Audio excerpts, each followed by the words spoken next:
नमस्कार मित्रांनो, ठरलं तर मग या मालिकेच्या आजच्या भागात आता डॉक्टर अस्मिताच्या हातामध्ये बाळ आणून देतात. त्यामुळे अस्मिता बाळाला बघून खूप जास्त खुश होते, कारण तिने आपल्या बाळाला पहिल्यांदा पाहिलेलं असतं आणि बाळाचं ते गोंडस रूप बघून तिच्या चेहऱ्यावर हळूच हसू येतं. सगळी जण आता बाळाला आणि अस्मिताला बघायला रूममध्ये येतात आणि मग अस्मिता ही आपलं बाळ सगळ्यांना दाखवत असते. आणि त्याच वेळेला आता मात्र कल्पनाही अस्मिताला जवळ घेते आणि म्हणत असते की हे बाळ अगदीच तुझ्याप्रमाणे गोंडसच आहे. आणि त्याच वेळेला अस्मिताच या हातातलं बाळ कल्पना आपल्या हातात घेते. प्रताप कल्पना खूपच जास्त खुश असतात, कारण ते खायनली आजी आजोबा झालेले असतात आणि त्यांच्या चेहऱ्यावर तो आनंद स्पष्टपणे दिसत असतो. मग बाळ किती गोंडसच आहे ना. इकडे मात्र आता अस्मिताची नजर सचिनला शोधत असते. सचिन कुठे दिसतोय का हेच ती बघत असते, पण सचिन तिला कुठेही दिसत नाही. म्हणूनच आता सायली म्हणत असते की ताई, तुम्ही ज्यांना शोधताय ते नाही आलेले, पण तुम्ही आता फक्त बाळाकडे लक्ष द्या. बाळावर फोकस करा, कारण आता तुम्हाला बाळाकडे लक्ष देणे गरजेचे आहे. असं बोलूनच आता सायली जी आहे ती अस्मिताला समजावत असते. दुसरीकडे कल्पना प्रताप बाळायामध्ये रमलेले असतात. बाळही अगदीच गोंडसच दिसत असतं. कल्पना त्याला आता चिडवत असते. मग आता सायली अर्जुन म्हणतात की आम्हाला सुद्धा बाळ द्या, की आम्हालाही बघू दे. मग आता सायलीच्या हातात बाळ दिलं जातं. सायली म्हणते की मी मामी झाली आहे, त्याचा तर मला खूपच जास्त आनंद आहे. आणि त्यानंतर आता सायली सांगत असते की बाळ अगदी आईवर गेलंय, अगदी मातृमुखी आहे, असंही आता ती बोलत असते. मग अर्जुन आणि सायली बाळाचं कौतुक करत असतात. मग अस्मिताला आता म्हटलं जातं की बघ, आता तू आई झालीस, त्यामुळे तुला आता धडपणे वागायला लागणार आहे. मग लगेच ती मम्मा करून बोलत असते. त्यावर अर्जुन म्हणतो की आता ही मम्मा वगैरे चालणार नाही, कारण ऑलरेडी तू मम्मा झालेली आहेस. मग आता बाळ घरात आले म्हटल्यावर या सगळ्यांचे प्लॅनिंग सुरू होतात, कसं काय करायचं आहे ते. आणि त्यामुळेच आता सायलीही खूप जास्त हॅप्पी असते बाळाला घेऊन. ती म्हणत असते की बाळासाठी आता काहीतरी आणावं लागेल, त्यामुळे तुम्ही काळजी करू नका, मी पटकन अस्मिता ताईंसाठी काहीतरी घेऊन येते. आणि असं बोलूनच आता सायली अर्जुन काहीतरी अस्मिताला खायला घेऊन यायचं म्हणून तिकडनं जायला निघत असतात. तर दुसरीकडे आता प्रतिमा ही खूप जास्त टेन्शनमध्ये असते आणि ती आता विचार करत असते की काय करू. सायलीही फोन उचलत नाहीये, त्याचसोबत आता इकडे कल्पनाही कॉल उचलत नाहीये. तिला आता येऊन रविराज विचारतात की काय झालं आहे, कसला एवढा विचार करतेस आणि कोणाला फोन करतेस. प्रतिमा त्या बोलत असतात की खरं तर ना, मी सायलीला कॉल करत होते, पण सायली काही केला कॉल रिसीव्ह करत नाहीये, म्हणून कल्पनालाही केला, कल्पनानेही केला नाही. मग कल्पनाच आता कॉल बॅक करत असते. मग प्रतापच्याच फोनवरून कल्पनाने कॉल बॅक केलेला असतो. आता कल्पना सांगत असते की एक आनंदाची बातमी आहे. प्रतिमा मग काय झालं आहे. मग अस्मिताला मुलगा झालाय ही गोष्ट जेव्हा आता समजते ना, तेव्हा आता खूपच जास्त आनंद आता झालेला असतो. बापरे, खरंच नाही, केवढी आनंदाची बातमी आहे.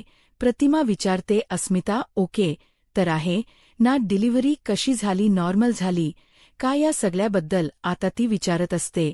त्यावर हो, डिलिव्हरी नॉर्मल झाली, सगळं काही ठीक आहे. इकडे आता प्रिया विचार करत असते की किती भारी झालंय ना, जे काही झालंय ते एकंदरीत बरंच झालं, की ज्या काही गोष्टी घडतायत ना त्या बघून मला तर असं वाटतं की या सगळ्यांना ना आता गिल्ट आलं असेल. म्हणूनच तर आता एवढा वेळ झाला, या कोणाचाच अजून फोनही आलेला नाहीये. मला तर वाटतं एकतर अस्मिताचं बाळ दचकल असेल किंवा अस्मिता काहीतरी सिरियस असेल, असं काहीच आता प्रियाला वाटत असतं. मग आता प्रिया अश्विनला कॉल करायचं ठरवते. अश्विनला कॉल करून ती आता विचारणार असते की नेमकं काय आहे काय नाही, याबद्दलच तिला आता अश्विनला विचारायचं असतं. म्हणूनच ती अश्विनला कॉल करत असते, पण अश्विन बिझी असल्यामुळे कॉल रिसीव्ह करत नाही. अश्विन स्वतःहून कॉल बॅक करतो. मग प्रिया कॉल रिसीव्ह करते. त्यावर अश्विन प्रियाला म्हणत असतो की अगं काय झालं. प्रिया विचारते, अरे मी तुला विचारायला हवं, मला तर खूप जास्त टेन्शन आलंय. तुला माहिती आहे का, तुम्ही कालपासनं जेव्हापासून गेलायत ना तेव्हापासनं टेन्शन घेऊन बसली. मी सगळं ओके तर आहे ना, काय झालं आहे, सगळं ठीक तर आहे का, असंही आता विचारलं जातं. त्याच वेळेला सगळ्या काही गोष्टी ठीक ठीक आहे, काळजी करू नकोस, उलट आपण आहे ना एकदम खुश आहोत, मामा मामी झालेलो आहोत, असं देखील आता तो सांगत असतो. आणि जेव्हा मामा मामी झाले ही गोष्ट आता तिला कळते, तेव्हा मात्र आता ती चकित होते. तिला असं वाटलं होतं की काहीतरी होईल, डिलिव्हरीमध्ये प्रॉब्लेम, आणि मग या सत्याचा आपल्यालाच खूप जास्त फायदा होईल असा विचार ती करते. आणि म्हणूनच ना आता ती खूप जास्त टेन्शनमध्ये आलेली असते. मग ती विचार करते काय ठरवलं होतं आणि काय झालं ते, आणि म्हणूनच तिला आता थोडं टेन्शन आलेलं असतं. ती आता म्हणत असते की बरं झालं एकदाच सगळं काही म्हटलं. काल तर किती टेन्शन आलं होतं, विचारच करत बसलो होतो की काय होतंय काय नाही, पण एकंदरीत बरं झालं, सगळं काही ठीक आहे. ते असं देखील आता प्रिया तोंड देखलं का होईना बोलत असते.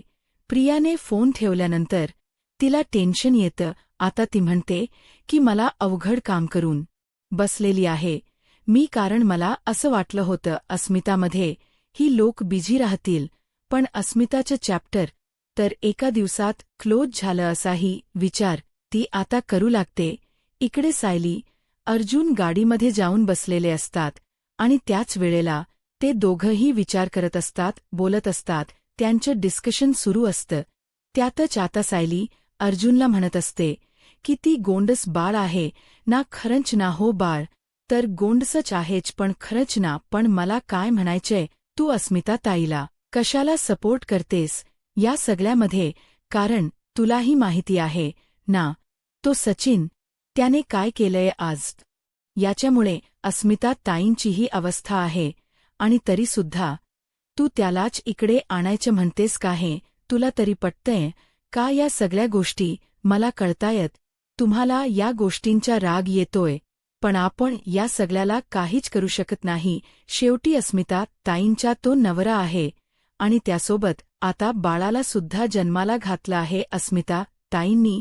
मग त्यांना तर वाटतंच असेल ना की त्यांचा नवरा हा त्यांच्यासोबत असावा, त्यांनी एकमेकांसोबत वेळ घालवावा, बाळाची काळजी घ्यावी. पण असं आहे ते तर खूप जास्त भयानक आहे, असंही आता सायली म्हणत असते. अर्जुनची मात चिडचिड होत असते. सायली म्हणत असते अर्जुनला, तुम्ही बाहेर पडला होतात शोध घ्यायला, तेव्हा तुम्हाला सचिन भाऊजींचा काही शोध लागला का नाही. त्याचा काही शोध लागला नाहीये आणि तू त्याच्याबद्दल इतकी काळजी करू नकोस, तू त्या काळजी करण्याच्या लायकीचाही नाही, असंही आता इकडे अर्जुन बोलत असतो. दुसरीकडे मात्र आता सचिन हा तिथेच बसलेला असतो आणि त्याच्या डोक्यात येत ना सतत विचार सुरू असतात. त्याला आता साक्षीचा तो क्रूर चेहरा आठवतो. तो विचार करतो की इथून मी आता पळून सुद्धा जाऊ शकत नाहीये, कारण तिने त्याला पैशांचे दागिन यांचं आमिष दाखवलेलं होतं आणि त्यामुळे त्याला पळताही येत नव्हतं. सगळीकडनं नुसती बोंबाबोंब त्याची झालेली होती आणि त्यामुळे तो पुरता अडकलेला होता. त्याला कळत नव्हतं की काय करू. आता पुन्हा एकदा सगळ्यांना कळलेलं आहे की माझं असं हे बाहेर अखेर आहे, आता मला थोडी अस्मी उभी करणार आहे, हा विचार देखील त्याच्या मनामध्ये आता येऊ लागलेला असतो. तेवढ्यातच ना आता तो विचार करत बसलेला असताना तिथे आता साक्षी आलेली असते आणि साक्षी आता त्याच्यासाठी कॉफी घेऊन येते. साक्षी म्हणत असते की बघ ना, साखर नव्हती पण माझ्याकडे कॉफी पावडर होती, तर ह्याच्यामध्ये मी कॉफी बनवली नाही, तर कॉफी घेतल्यानंतर तरी आपल्याला बरं वाटेल, आपण थोडं रिलॅक्स करूया आणि मग आपण इकडनं जाऊया, असंही आता साक्षी सचिनला म्हणत असते. आणि त्यानंतर ती त्याला म्हणते चालेल ना, ओके ना. मग तो मनात विचार करतो, ओके बोलून न बोलून कोणाला सांगतोय, नाहीतर पुन्हा माझ्या डोक्यात बाटली फेकून मारशील, असं तो मनातल्या मनात म्हणत असतो. इकडे आता कॉफी पीत असतानाच तो आता विचार करत असतो की कसं हँडल करायचं. दुसरीकडे आता सायली किचनमध्ये काम करत असते आणि त्याच वेळेला विमल तिला मदत करत असते. तर विमलला इथे सायली म्हणत असते की तुम्ही काळजी करू नका, मी करते इथलं बाकीही. आपल्याला काही ना काही करायला व बाहेर कपडेही वाळत घालायचे असतात, तेही काम असतं. मग ती सांगते की ते काम करा तुम्ही, ते कपडे वाळत घालून घ्या, मी जेवणाचे काय ते बघते. आणि तेवढ्यातच अर्जुन तिथे येतो. अर्जुन तिथे आलाय म्हटल्यावर आता विमलही म्हणते की आता तुम्हाला तर टेन्शनच नाही, म्हणजे आता अर्जुन दादाही आलेत ना, ते तुम्हाला मदत करतील असं बोलून विमल कामासाठी म्हणून निघून जाते.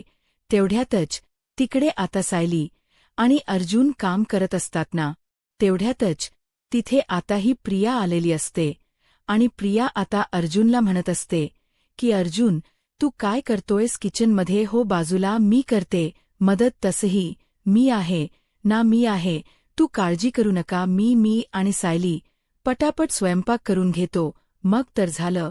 मग त्यावेळेला आता तुला बाकीही काम आहे ती करून घे. असं काहीच आता अर्जुन तिला ओरडूनच बोलतो. अर्जुनला ती म्हणते की आता काय करायचं? अगं विमल बरोबर जा, बाहेरची काम कर, तसेही कपडे पण वाळत घालायचेत ना, जा, विमल आताच गेली आहे असं बोलून तो आता तिला तिकडनं जायला पाठवतो. मग आता ती तिकडनं निघून जाते ना, तेव्हा मात्र आता इकडे सायली अर्जुन जे आहे ते पुन्हा एकदा आपल्या कामाला लागतात. तर बाळालाही बघायचं होतं, यासाठी मी ती काम पटापट आवरत होते.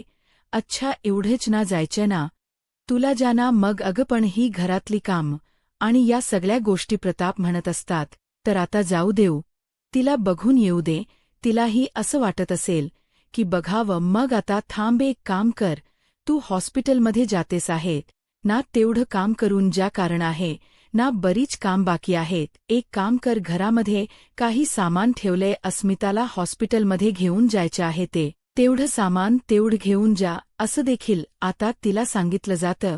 मग ती म्हणते की हो ठीक आहे, चालेल, मी घेते हे सगळं सामान आणि जाते. मग तर झालं. मग आता मी एवढं सगळं काम आवरते आणि पटकन तयारी करून निघते, असंही ती आता म्हणू लागते. मग आता तिला कल्पनाही म्हणते की ठीक आहे, पण प्रताप यांना असं वाटत असतं की तुला जायचंच होतं, तर तू काल का आली नाहीस, आताच का येतेस? तुला जर यायचंच होतं ना, तर तू काल जायला पाहिजे होतंस. पण आता कल्पना त्याला शांत करते. दुसरीकडे आता प्रियाला एकदम कामामध्ये जुंपलेलं असतं आणि आता प्रियाला असंच पाठवून दिलं जातं, कारण प्रियाला दुसरा काही ऑप्शन उरलेला नसतो. तिला सगळं सामान वगैरे घेऊन जावंच लागतं. जेव हा आता ती सगळं सामान वगैरे घेऊन तिकडनं जाते ना, तेव्हा मात्र आता इकडे सायली अर्जुन हे अस्मिताकडेच असतात आणि अस्मिताचं असंच असतं की सचिनने यायला हवं, आणि म्हणूनच मग आता ती सचिनचा विषय काढते की सचिन कसा काय आला नाही, तो जर आला असता तर बरं वाटलं असतं, असं काहीच आता ती म्हणत असते. तर आता अर्जुन हसत असतो, पण अर्जुनला आता खरंच ना खूप जास्त राग येत असतो, कारण प्रत्येक वेळेला अस्मिता ही सचिनबद्दलच बोलत असते. पण सायलीने ब्यापैकी त्याला समजवलेलं असतं की तुम्ही या सगळ्या गोष्टीचा विचार करू नका, शेवटी काही झालं तरी अस्मिता ताईंचा तो नवरा आहे. अर्जुनला आता शेवटी राग येतो. अर्जुन तिकडनं निघून जातो. अर्जुन जेव्हा तिकडनं निघून जातो ना, तेव्हा मात्र आता सायली अस्मिताकडे पाहत असते आणि अस्मिताला समजवायचा प्रयत्न करत असते. अस्मिताला ती म्हणत असते की नको अस्मिता ताई, तुम्ही विचार करू नका, सगळ्या काही गोष्टी ठीक होतील. मला माहिती आहे थोडा वेळ जाईल, पण बाळाला बघायला ते नक्कीच येतील, असंही सायली आता अस्मिताला बोलून समजावू लागते. आणि आता फक्त बाळाचा विचार करायचा, बाकी कोणाचाही नाही, कळलं का, असंही आता सांगितलं जातं. मग अस्मिता बाळाकडे बघत असते. सायलीने आता अस्मिताला खायला वगैरे दिलेलं असतं. दुसरीकडे प्रिया आता संतापलेली असते. प्रिया आता महिना आणि सदाला भेटायला जाते. महिना आणि सदाला भेटायला गेल्यानंतर ती विचार करतच म्हणत असते की तुम्ही आताच्या आता तिकडनं निघायचं तर महिना, आणि सदा म्हणतात तू आम्हाला महिन्याला पैसे देतेस याचा अर्थ हा नाही की तू आम्हाला पूर्ण विकत घेतलेला आहे. तू म्हणशील तेव्हा आम्ही इकडनं तिकडनं जायचं आम्ही काही ऐकणार नाहीये. तुझं असं देखील आता प्रियाला महिना आणि सदा बोलत असतात, आणि त्याच वेळेला ना सदाला आणि महिनाला डायरेक्ट प्रिया म्हणते की तुमच्या मागे ना ती सायली लागलेली आहे, आणि सायली आहे ना तुम्हाला हात धुवून मागे लागलेली आहे. ती तुम्हाला काही सोडणार नाही. त्यामुळे गुपचूपपणे निघून जायचं. पण आता त्यांना पैसे हवे असतात. ते पैशांशिवाय थोडी जाणार आहे. पण मग प्रिया त्यांना पैशांची ऑफर देते, पैसे देते.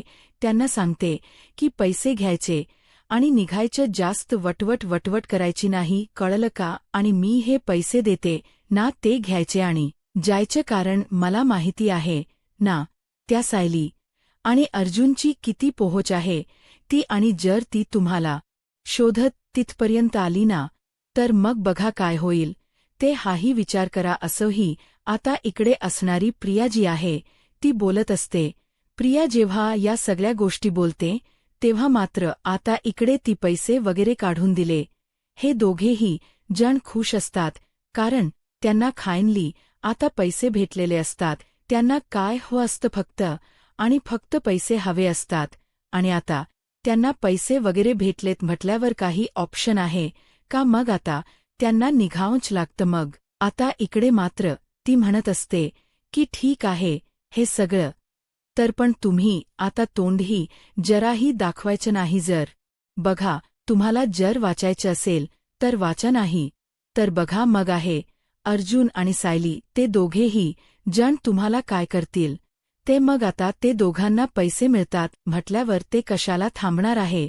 ते म्हणतात की ठीक आहे पोरी, तू बोलशील तसं तू आम्हाला फक्त पैसे पुरवत राहा, मग आम्ही करतो मॅनेज. इकडे आता अर्जुन बाहेर आलेला असतो तर सायली अर्जुन बरोबर बाहेर येते.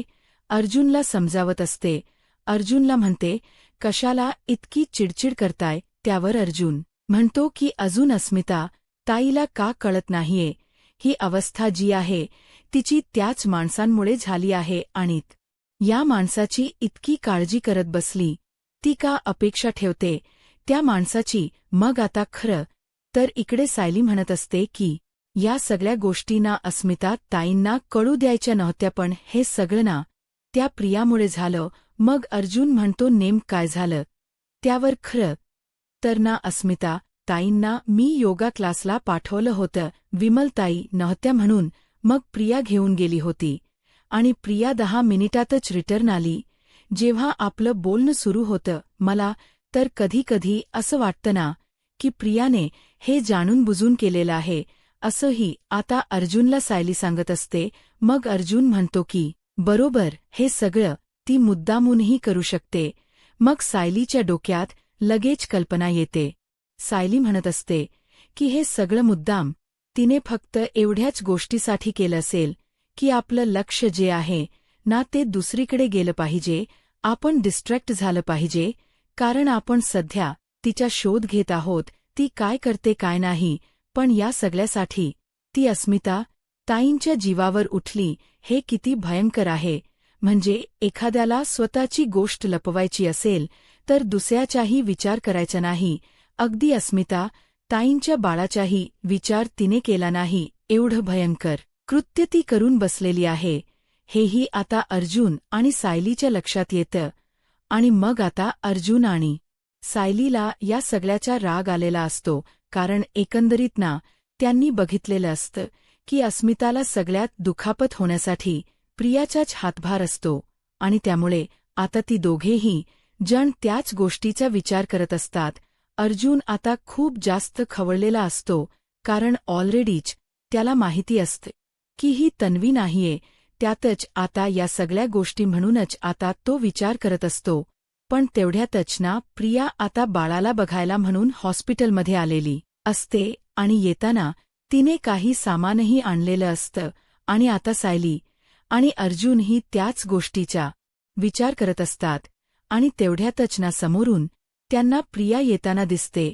प्रिया काही गडबडीत असते, म्हणून त्या गडबडीत तिच्या हातात एक पिशवी असते, ती खाली पडते. मग काय तिचा धक्का जो आहे तो सडीला लागतो आणि सडी जो आहे तो तिला लगेच ती पिशवी वगैरे उचलून देतो. आणि जेव्हा ती सडीला बघते तेव्हा तर ती आता चकित होते की हा इथे काय करतोय. तब्बल 2 वर्षानंतर तिची आणि त्याची भेट झालेली असते. दोघांची आता जी झालेली भेट असते तिचा तो बॉयफ्रेंड असतो. या सगळ्या गोष्टी आता प्रियाला आठवू लागतात. मग प्रिया म्हणत असते की तू काय माझा पाठलाग करत तिथपर्यंत आलायस का? मी आता ऑलरेडी लग्न झालेली बाई आहे आणि माझा पाठलाग करू नको, मी तुला आधीच सांगते. आणि मी आता खरं तर ना पैसेवाल्यांच्या घरात गेलेली आहे, त्यामुळे तू जळत असशील, मला माहिती आहे. मग आता तोही म्हणतो की मला काय करायचंय, तू कुठेही लग्न कर, काही कर, कारण मला माहिती आहे ना की तू कशी आहेस, काय आहेस ते. असंही तो आता म्हणत असतो. त्यावर आता ती त्याला म्हणत असते की तू जर जास्त बोलतोयस असं वाटत नाही का तुला? मग तो म्हणत असतो की मी काही जास्त वगैरे बोलत नाही आहे, जे रियल आहे ते मला माहिती आहे. उगाच आहे ना माझ्यासोबत असा फसवायचा धंदा करूच नको. आणि मुळात आहे ना मी आता स्वतःचं माझं मी काम करतो या हॉस्पिटलमध्ये आणि 4 पैसे सुखाचे खातो. असं देखील आता सडी डायरेक्टली तिला बोलवून टाकतो. त्यामुळे आता इकडे मात्र तिची बोलतीच बंद होते. तिला काहीच बोलता येत नाही. ती आता शांत राहते. त्या दोघांनाही बोलताना सायलीने आणि अर्जुनने पाहिलेलं होतं. सायली आणि अर्जुनने पाहिल्यानंतर अर्जुनला तर माहिती नसतं की हा प्रियाचा बॉयफ्रेंड आहे. पण आता सायली जी आहे ती म्हणते की हा तर सडी आहे. अर्जुन म्हणतो कोण सडी? मग आता सायली अर्जुनला सांगत असते की हा ना प्रियाचा बॉयफ्रेंड आहे. मग आता प्रियाबद्दलची सगळी माहिती ह्याला माहिती असेल. मग अर्जुन आणि सायली हे दोघेही जण त्याच्यासोबत बोलायला जायचं ठरवतात, कारण आता त्यांना त्याच्याकडनं इन्फॉर्मेशन हवी असते. म्हणून दोघेही जण आता त्या रिसेप्शनच्या काउंटरवर जातात आणि त्याच्याशी बोलायचा प्रयत्न करतात. त्याला म्हणत असतात की जरा आम्हाला तुमच्याशी बोलायचं आहे, जरा वेळ देतोस का? मग तोही म्हणतो की हो का नाही, बोला ना. मग आता ते दोघेही जण त्याला घेऊन बाहेरच्या रेस्टॉरंटमध्ये ये जातात आणि सगळी काही प्रियाची माहिती काढून घेत असतात. तर प्रियाबद्दल सांगत असताना तो म्हणत असतो की हिला आधीपासूनच ना पैशांची हाव होती, म्हणूनच पैसेवाला कोण दिसला तर त्याच्या मागे जायची, एकाला सोडायची, दुसऱ्याला पकडायची, असेच हे प्रियाचे धंदे होते. इकडे आता सचिन जो आहे तो साध्या फोनवर बोलत असतो आणि मी येईन म्हणून म्हणत असतो. आणि हे सगळं बोलणं साक्षी ऐकते आणि साक्षीला धक्का बसतो. साक्षीच्या हातात ना प्लेट खाली पडते आणि त्यामुळे सचिनही घाबरतो.